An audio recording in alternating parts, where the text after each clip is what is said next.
Adama Barrow digg na ni dina kon écraser ki nga xam ne moo di principal opposant wam nee daal boo noppee ci moom du jugaat Adama Barrow mii de digganteem ak ki nga xam ne moo di Ousseynou Darbo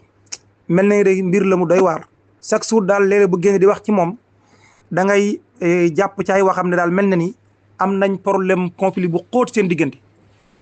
day mel daal diggante président Macky Sall ak Ousmane Sonko rek wala sax bii raw ko ndax kii moom kàddu yi muy wax ci opposant wam bii gisuñu woon président Macky Sall doon ko wax ci Ousmane Sonko président bu réewum Gambie Adama Barrow daal dinay écarter complètement li ñuy wax limitation des mandats présidentiels fee ci réewum Gambie nee daa fas yéene nekk candidat de bu ci partem d'accord yi moom dafa amoon waxtaan mu seqaloon ak kër see xabaar yu nekk fële ci réew ma affilié wu nag ak partem bii di NPP nee na constitution bu réewum Gambie amul fenn fu mu limité ay mandat ci réew ma daal dinay tuumaal opposant bi di jiite parti bii di IDP ne daal débat boobu sax moom ci réew ma ñoom ñoo ko fa andi rek de ñoo ko fa andi de waaye loolu bàyyi kowul kon ci partem loolu daal du idée bu may kon ñoom ñooñu rek ñoo xalaat wàllum daal ay limitation de mandat candidature am daal ci bopp réew ma ci élection yi foram 2026 loolu mi ngi ci partem waa partem daal bu ñu décidé ne daa war nekkaat candidat kon daf koy nekkaat waaye loolu dépendre kon ci ñii nga xam ne ñooy IDP mi nga xam ne ñoom ñoo fa ñëw bëgg leen a gëmloo ay limitation de mandat mi ngi ko xamlee kon ca palais ba mu nekk palais présidentiel ba wax na daal moom am na intention présenté waat 2026 waaye nag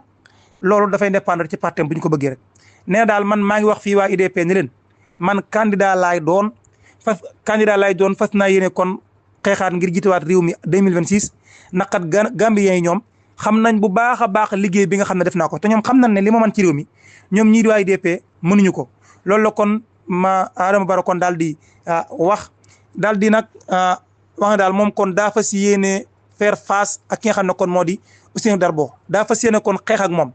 nee daal dina xeex ak moom te nag gis nga bu ma noppee ci Darbo mii moom du jugaat bis ma noppee ci moom du jugaat loolu la kon xamle moom Adama Barrow opposant wam bi am 76 ans juróom-ñaar fukki at ak juróom benn fan yee la ñu génn waxoon na itam yeneen kàddu yu doy war ci moom mii yoo xam ne daal day kon firnde daal kon mel na ñu ñaar seen diggante kon neexoowul kon daal ci gàttal Barrow moom nee na dafay nekk 2026 candidat ci fàttali nag auditeurs yi moo àndimee foofu Adama Barrow ñu dañ ko fale ci bopp réew ma moom daa waxoon ne daal ñaari mandat lay def baax te sax mandat bu njëkk bi moom transition lay def ñaari at lay def organiser élection bu ñu ko jógee nag bu defee ñaari mandat bàyyi waaye day waxeet moom ca dëgg-dëgg kon la Adama Barrow jël yoonu nar koo def ndax waa ne daal 2026 kon day nekk candidat te nag ci bu njëkk ba sax mandat bu njëkk ba itam lam ca waxoon itam defu ko maa ngi fàttaliku buñ ko laajee woon yaakaar naa Mamadou Ibra Kane moo ko laajoon